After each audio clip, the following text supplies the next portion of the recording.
While most historical murder mysteries were solved not long after the crime was committed, sometimes it's left up to modern science and historians to determine how and why a person died.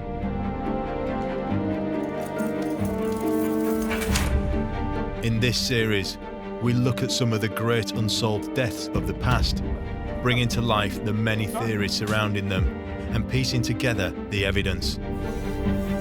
Hundreds of years may have passed since these events took place, but with the help of forensics, criminologists and specialist experts, we will attempt to solve these medieval murder mysteries. According to the official line, he died in a drunken brawl. A perfectly acceptable story is that they were smothered. And so died King Edward II. Murder. And legend has it that Prince Arthur died of the shock of castration. It's a possibility, but on the other hand, it's a most unreliable way of killing somebody.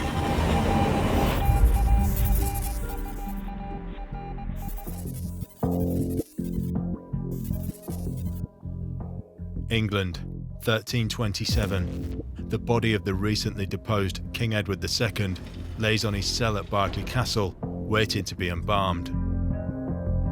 If official accounts are to be believed, Edward died from natural causes, perhaps an undisclosed illness. But for some, the demise of the former king was suspiciously timely and all too convenient for his enemies. In medieval times, I think pretty easy to get away with murder if you were intelligent and you knew how the system operated. Could there be more sinister and gruesome reasons behind the death of Edward II? He'd already escaped from at least, as a prisoner, 2 castles, so they decided in the end to kill him. For centuries, many rumours have circulated about what really happened to Edward. Some believe he was murdered by having a cow horn and a red-hot poker inserted into his bowels. I think the cow horn story and the red-hot poker, although some people will say it's not true, I tend to believe that it is fact.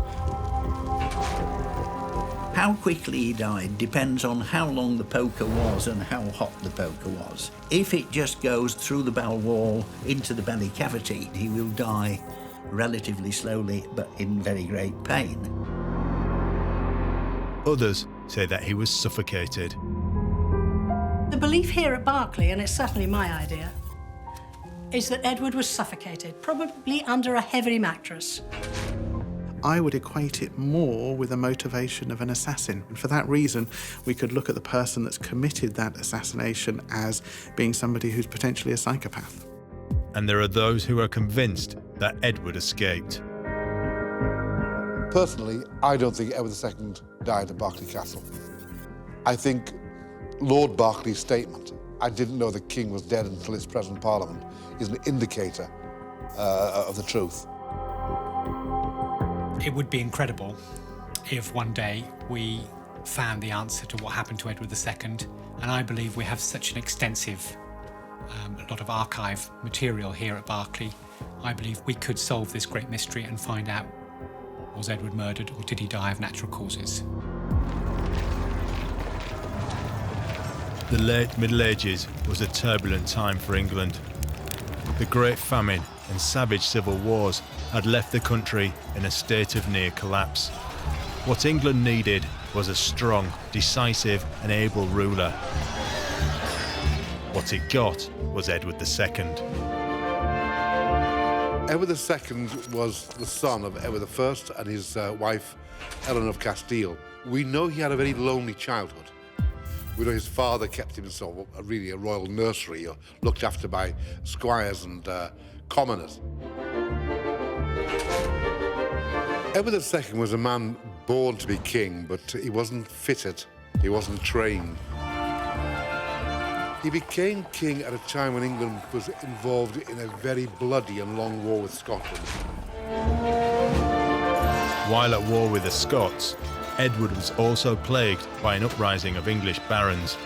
He was now fighting a war on two fronts.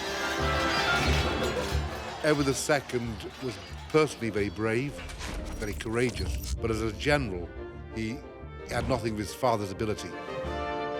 He was defeated in Scotland in May 1314 at the famous Battle of Bannockburn and had to retreat south. Edward also found it difficult to trust his leading earls, and in particular his cousin Thomas of Lancaster. Thomas, 2nd Earl of Lancaster, was a grandson of King Henry III.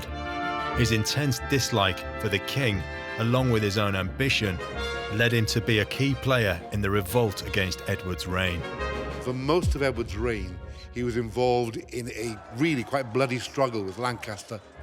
Edward was victorious by sheer fluke. Other people did the fighting for him, and Thomas of Lancaster was executed. In 1308, Edward married Isabella, the daughter of King Philip IV of France. She was just 12 years old at the time, but the marriage was one of convenience rather than love. King Edward II was certainly not his father, Edward I. He was, as far as his father was concerned, he was a failure. And despite having a healthy family, was a homosexual and surrounded himself with handsome favourites. But his real favourite was Piers Gaveston, and he put him in a very high, exalted position. Gaveston really put the country against not only Edward, but against himself, and Gaveston eventually was beheaded by the Earl of Warwick. By 1325, after 17 years of marriage, Edward and Isabella's relationship had now begun to crumble. Isabella had been accepting of Edward's close friendship with Gaveston, but her intense dislike for Edward's new favourite, Hugh Despenser, would set in motion the downfall of the unpopular king. Despenser was a real gangster, a thug.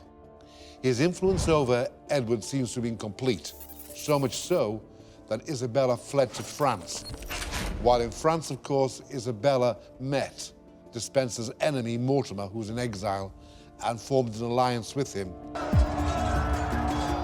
Roger Mortimer was a powerful English noble who conducted a failed uprising against Edward and Despenser. Mortimer had been imprisoned, but escaped and fled to France. Eventually, Edward and Despenser have their way. The French say to Isabella, "You've got to leave."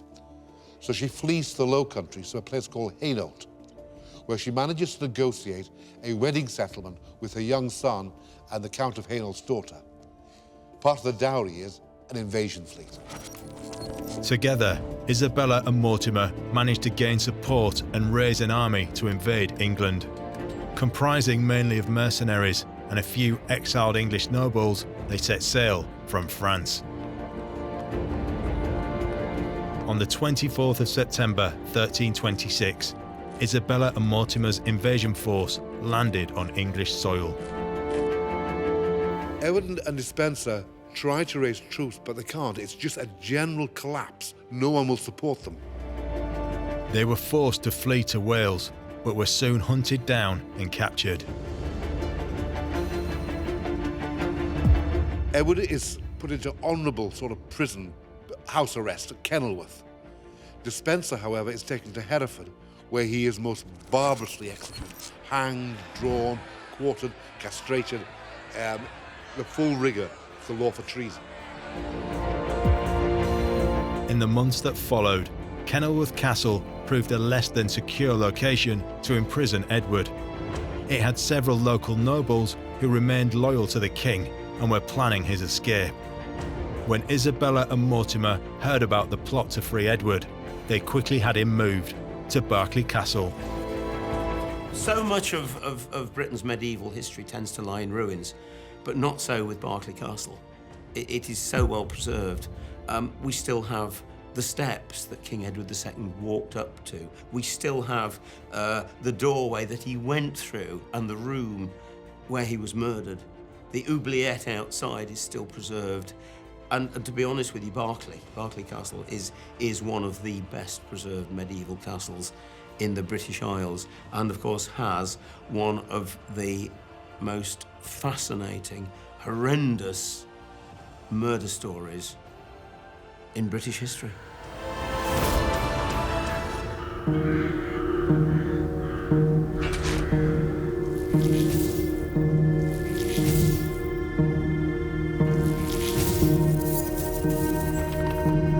It was up these steps that in 1327 they brought Edward II prisoner. When he first came, he was treated very well. We have paperwork that shows that an allowance of £5 a day was made to keep the king, his servants, he had his own chef, and a marshal to look after his horses. So he lived like a wealthy gentleman, but he was a prisoner, and he wanted to escape. It's one of the oldest inhabited castles in the country. For nearly 850 years, it has been home to 27 generations of the Berkeley family.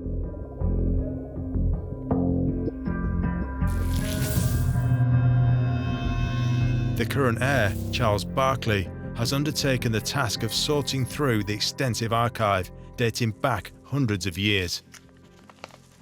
We have here one of the very old documents in the castle. We've got archives going back to the 12th century.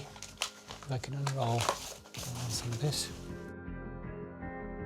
This document here tells the story of Sir Thomas Gurney going to Nottingham to tell Edward III, the king's son, that his father hadn't been murdered, he'd died of natural causes. A noble knight, Sir Thomas Gurney, was the man sent by Thomas de Berkeley to deliver the news of Edward's death. Gurney himself would later be accused of Edward's murder, bringing the validity of death by natural causes into question. You can imagine how it was taken by the king's son, by Edward III at the time. An incredible document in reasonably good condition. And it tells a very important piece of English history.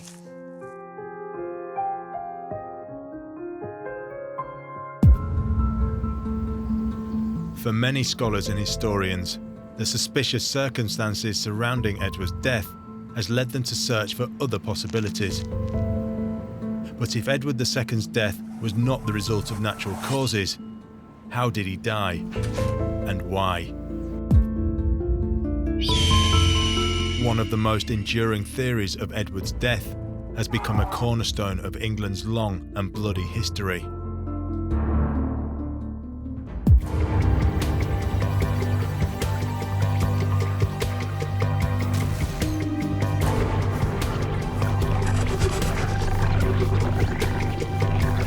For nearly 700 years, this medieval murder mystery has confounded scholars and historians.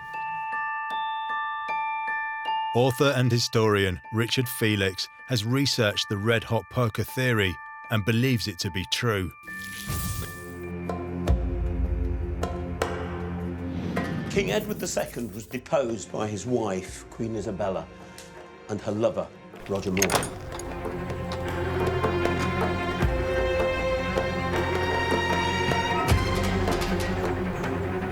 He was imprisoned in Berkeley Castle, but he had to die. He was in the way. They imprisoned him next to the oubliette, a deep dungeon where animal bodies, carcasses, and human bodies were also thrown. The whole idea was for the king to die of the stench, jail fever, typhus, but he was made of hardier stuff. Legend has it that they then tried to suffocate him. But remember, this guy should have no marks or scars on his body. It had to be a natural death.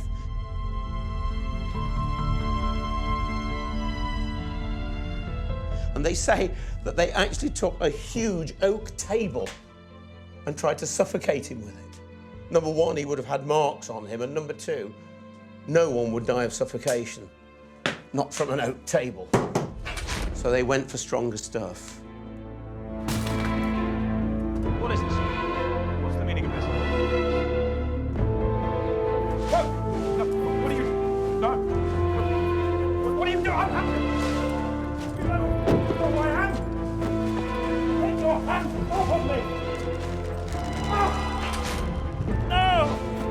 his assassins burst into his cell, laid him face down on a table, and then inserted into his anus a cow's horn.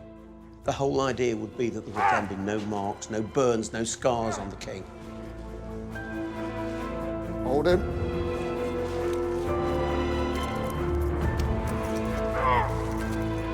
They then took a red-hot poker from the fire and inserted it through the cow's horn into the king's bowels.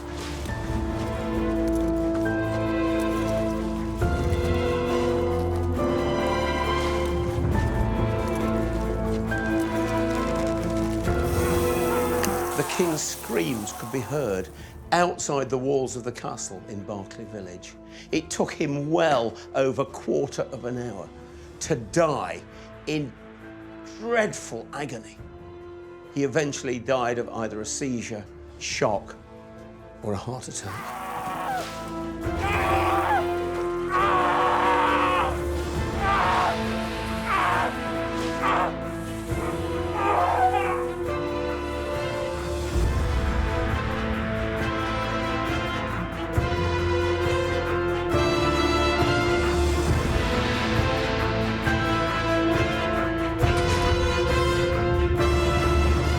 And so died King Edward II, and the road was now clear for Isabella and Roger Mortimer to rule England.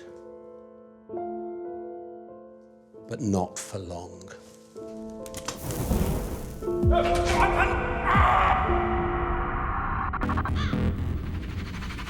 For nearly 700 years, this medieval murder mystery has confounded scholars and historians. But what would a modern-day forensic pathologist, barrister, and criminal psychologist make of the evidence? From royal tribunals to international murder cases, barrister Andrew Rose has both defended and prosecuted at numerous criminal trials over his career. With regard to a death such as Edward II's, if it happened in the way it's alleged with the use of a red-hot poker, couldn't possibly escape the attention of modern-day pathologists. These days, modern forensic techniques are elaborate, and in any event, my view would be that to administer cause death in that method would leave unmistakable signs, physical signs, very easily detectable on a preliminary examination, even before the pathologist had done any internal examination of the cadaver. Professor Mike Green is a former Home Office pathologist. His years of experience have seen him carry out countless examinations at crime scenes to determine the exact cause of death. If Edward II was killed with the classical red-hot poker up his backside, which is the story which has gone around for years and years and years, I don't think death would have been instantaneous. How quickly he died depends on how long the poker was and how hot the poker was. If it just goes up the first 4 inches of his rectum, which is the straight bit of your large bowel, it will then go through the bowel wall into the belly cavity, sort of about here on my tongue. And so he'll get the contents of his bowel spilling into his tummy, and he'll get peritonitis, and he will die relatively slowly, but in very great pain. If the poker goes in further, it will depend on the direction in which they point it. It could hit a very large blood vessel, like his aorta or his vena cava. It could go through his liver, and of course, within 9 inches, or 10 or 12 at the most, it could go up through his diaphragm, might even hit his heart or his left lung, and then he'd die very quickly indeed. I tend to believe that it is fact. I cannot imagine anybody making up such a ridiculous story unless it happened. And obviously the real reason was so there were no marks left on his body by the cow horn, but I also think there are certain connotations in it, in the fact that he was openly gay. And his wife, Isabella, known as the she-wolf of France, I honestly think that she wanted to punish him. Dr. Kieran O'Keefe is head of criminal psychology at Buckinghamshire New University. He studies and assesses the deep-rooted causes that lead people to criminal behaviour, such as violence or murder. Public humiliation could be a trigger for violence, for aggression, and ultimately for murder. There can be a number of different triggers. But in public humiliation, in this particular case, if the root of it is down to kind of jealousy, there seems to be kind of a sexual element to it as well, all of those things will fuel the aggression, will fuel almost revenge fantasies as well. So it's revenge focused on Edward. That's the first thing, but also if the perpetrator, the wife, if she feels as though she has been publicly humiliated, the only way at that time in history potentially to save face would be to show that she's in control, she's the powerful one, and therefore be the aggressor. Take you!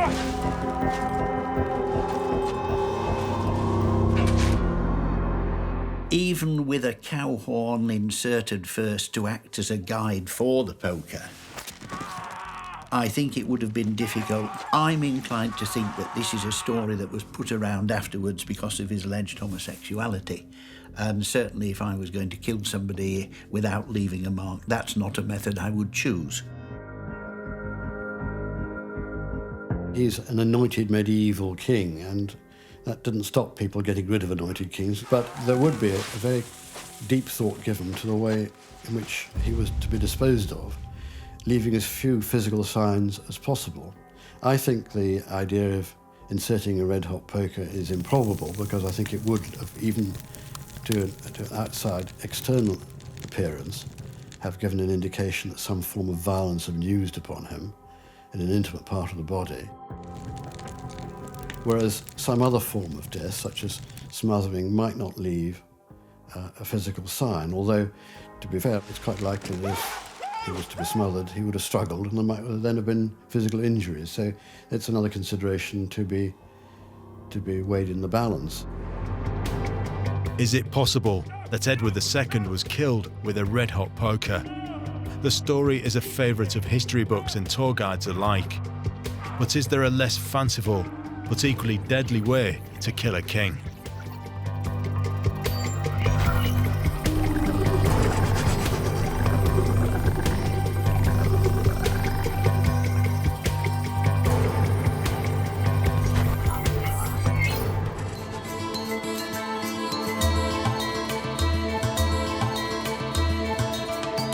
Linda McLaren is an official guide at Berkeley Castle, where they have their own theory about what happened to Edward II.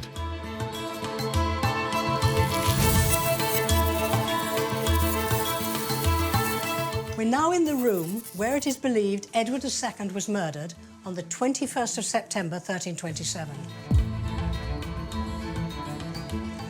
Now, the big question, of course, is how was this man murdered? The original idea was that he had a red-hot poker pushed into his backside. I think that's unlikely. If you want to murder someone quietly and discreetly, the last thing that's going to spring to mind is the red-hot poker. Other people believe that he escaped, that he actually got away from Berkeley.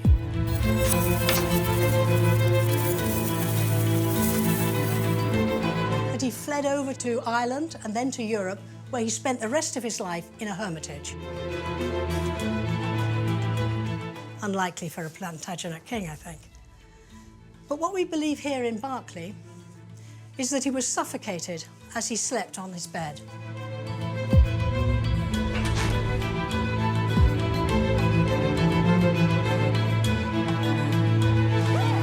He was suffocated because they didn't want any signs of violence on the king's body, because the body would have to be identified before it was taken to Gloucester Cathedral. And that is where Edward II's tomb is. That is certainly where my money is, and it's what we believe here at Berkeley.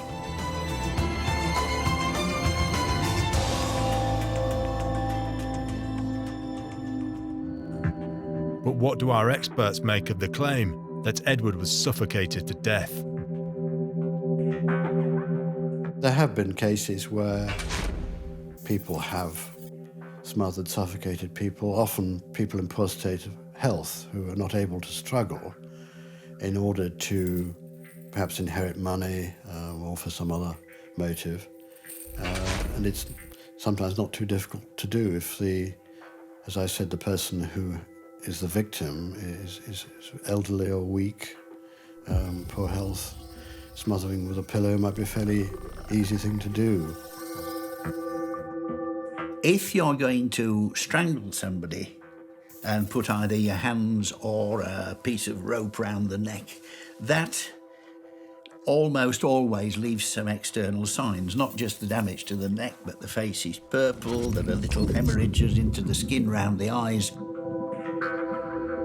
On the other hand, if you use DURO, deliberate upper respiratory obstruction, with a pillow or a blanket over the face or a hand over the mouth, you don't get the classical signs of asphyxia. You don't get the eyes popping out, you don't get the purple face and the protruding tongue. In medieval times, it would have been much more difficult, I think, to assess how somebody had died if there had been some form of suffocation, although, of course, lack of oxygen, there were certain signs, I believe. But no, I think in the medieval forensic science would have hardly filled the back of a halfpenny coin in those days.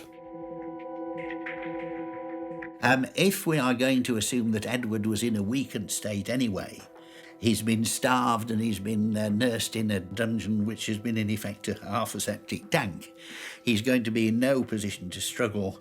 He's going to die fairly quickly, I should think, and so there could well be no signs at all. The other problem that we have, of course, is that they broke all their own laws. They didn't involve the coroner. They didn't have a jury to view the body. The only people who looked at his body while it was fresh after death were the people who might have well been involved in the killing anyway. So we've got no independent description at all of whether he showed any signs or not. If Edward was suffocated on the orders of Isabella and Mortimer, who would they have used to carry out the murder? Dr. Kieran O'Keefe is an expert in forensic and criminal psychology. He believes whoever carried out the murder may not have had a choice. If you've been given the order but been told if you don't do this, then the consequences will be far greater. So the consequences will be you will be punished, or your family will be punished, or you will be executed because it's an order from the Queen. So therefore, the costs are much greater if you don't do it than if you just commit the murder. So that's one sort of situation that might have been in play. When you look at killings that occur in that sort of environment, anybody is prone to do that killing if they're put in a situation where they have no choice. If Edward was murdered, where does the blame ultimately lie? If Isabella had ordered or indirectly indicated that Edward should be killed, she would be a party to the crime. No doubt about that at all. She would be, at the very least, an aid and abettor. In fact, I think she'd be a principal because she was giving the orders that he should go. So yes, subject to her royal status and the law of the time, but that's one thing. But in terms of modern legal theory, she would be just as guilty as the person who actually did the deed, whatever the deed was, which caused the death of Edward.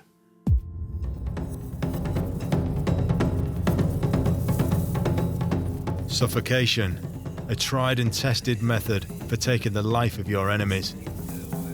It would seem to be an effective way to conceal a murder, if indeed a murder did actually take place at all.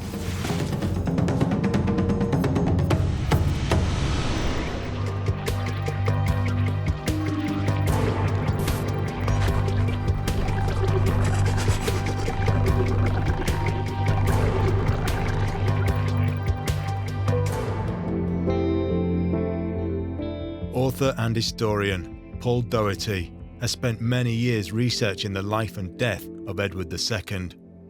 He believes that something else may have happened to the deposed king, something that doesn't involve an illness, a red-hot poker, or indeed any form of death at Berkeley Castle. I believe Edward II escaped from Berkeley Castle. What happened to him afterwards is the real mystery. Isabella and Mortimer, however, had to hide that fact. They used the corpse of an impostor. That's why they wouldn't allow the body to be taken across country to the Royal Mausoleum at Westminster, or allow royal officials or royal physicians to dress the corpse. Instead, they hired this nameless, anonymous woman. The real mystery of Edward II has never been resolved. He'd already escaped from at least, as a prisoner, 2 castles, as well as trying to escape. A plot was hatched to take him away from Berkeley, and they felt after this that they couldn't go on keeping him at the castle.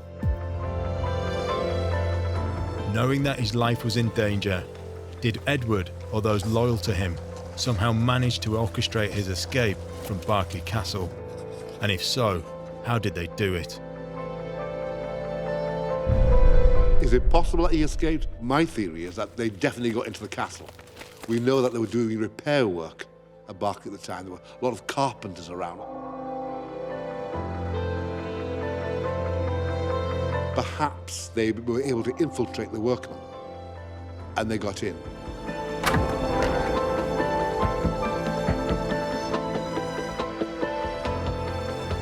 Come with us, Your Grace. Many English nobles were still loyal to Edward, believing him to be the true King of England. But could he have escaped from Berkeley? And if he had, how was it covered up, and why? Most of the gang that attacked Berkeley Castle were rounded up and disappeared. They were never put on trial. They too disappeared into history. Mortimer and Isabella wanted to smooth things out. They wanted to keep things even.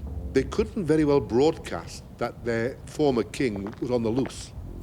They also had to take care of any stories that he had been freed, that he could even stage a comeback.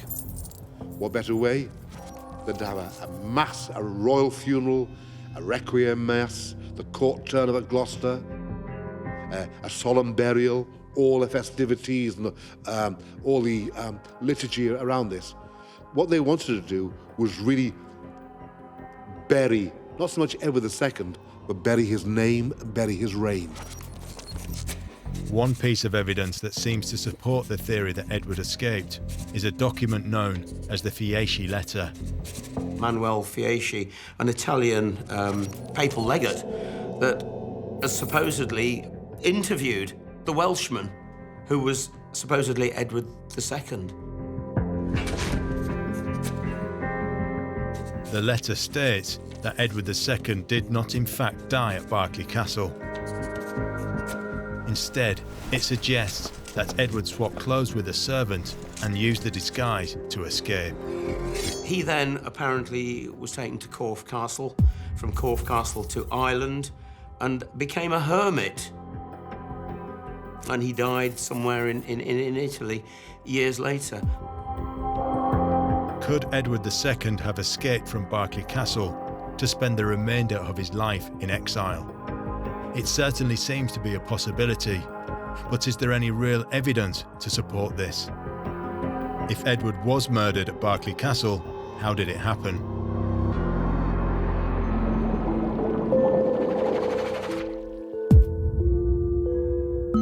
The only thing you could do to identify that this was the king was find people who knew him well and say, this is the king, this is Edward. Easy enough on a fresh body. On a body which has been stuck in a casket and has been taken around, from Berkeley to Bristol and then somewhere else, by the time it's putrefied and bloated and brown and green and unpleasant, identification is going to be difficult. The other thing is there is this problem that there are no independent witnesses. Personally, I don't think Edward II died at Berkeley Castle. I think Lord Berkeley's statement, "I didn't know the king was dead until his present parliament," is an indicator of the truth. I can't understand why they didn't allow the body to be buried at Westminster. I can't understand why they didn't allow royal physicians. I can't understand why they didn't allow royal witnesses to say, yes, that is the body of Edward II. So on the balance of probability, they were hiding something very, very serious. And I believe that Edward II had escaped, Mortimer and Isabella panicked, and they had a lookalike buried. Could it be possible that Edward did survive and managed to escape to safety, never to be heard from again?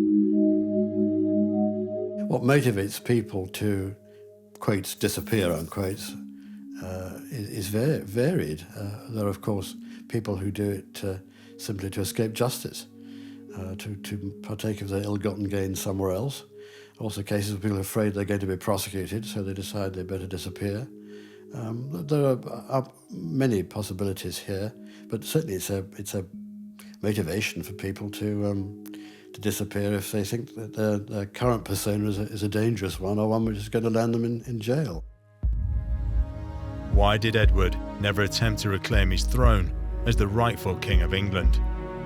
So you've got situations, even in royalty within the last 100 years. You've got cases where people have stepped out of the limelight, not wanted all of the glitz and glamour or public scrutiny that occurs, and be quite happy living in a 2x2 house and not have to deal with any of that.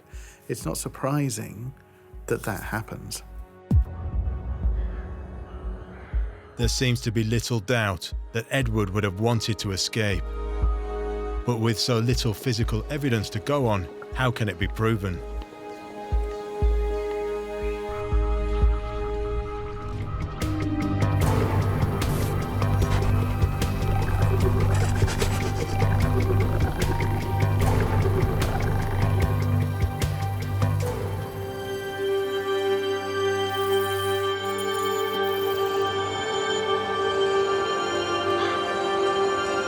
Should we accept the official account that Edward died of natural causes?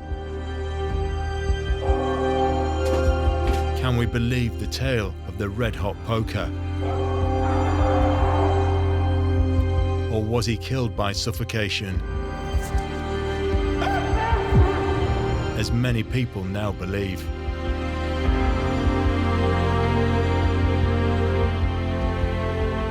But when all the evidence is weighed up, is there any conclusive proof of what fate befell the once King of England?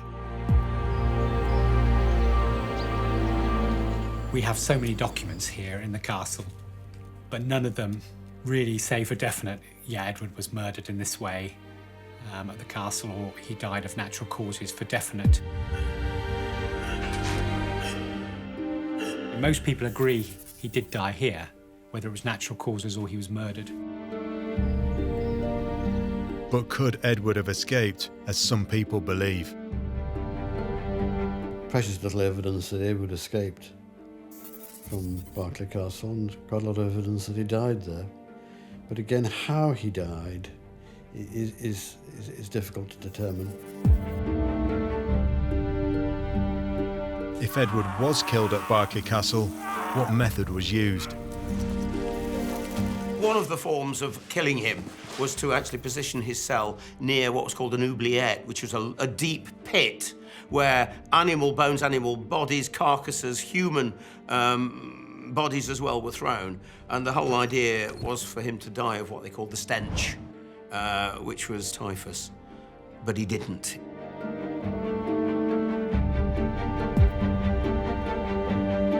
If Edward II was killed with the classical red-hot poker up his backside, which is the story which has gone around for years and years and years, I think there could well have been no signs whatsoever. You see, if your story is true, if you're accepting this hypothesis, they've thought it out very carefully. They've used the cow horn, in effect, as a proctoscope, so that there's no chance of the red-hot poker burning the thighs or producing burns around the anus itself. It is a practical hypothesis. You could do it, but it gives you no guarantee of a quick death. And also, why choose a complicated way of killing somebody when you've got an easy way?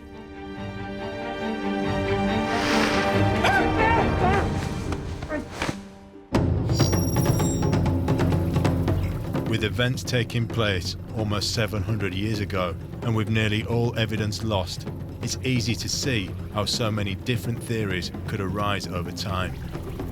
One point, however, does remain consistent.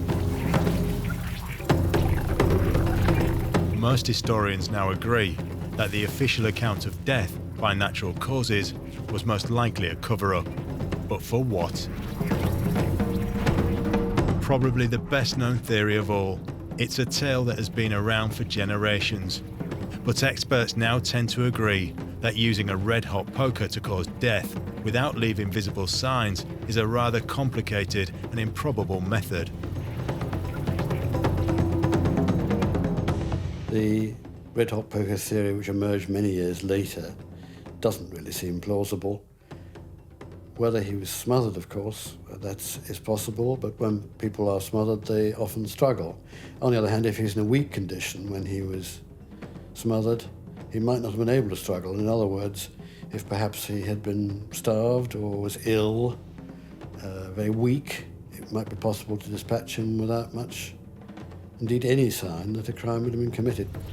It's a fascinating story if true, but there is no hard evidence to support the claim that Edward II escaped from Berkeley Castle.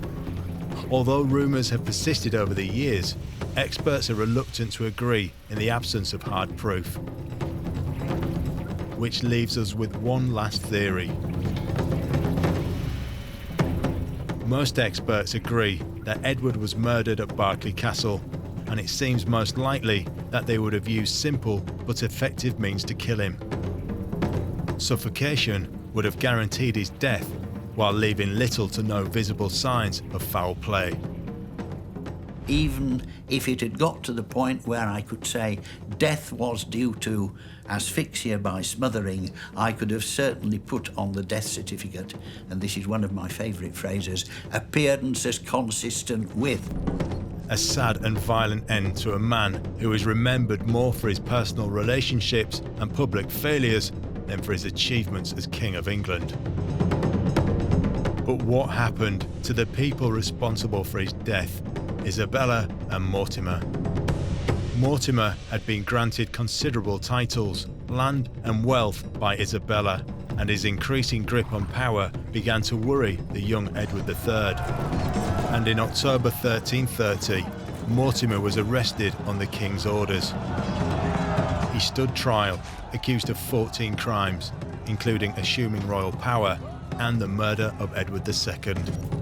Found guilty on all 14 charges, he was taken to London and executed by hanging. Isabella, however, received a more lenient punishment. Stripped of her excessive wealth and land, she retired to Castle Rising in Norfolk. Shortly before she died, aged 63, Isabella joined a monastic order and became a nun, perhaps as penance for her part in the murder of Edward II.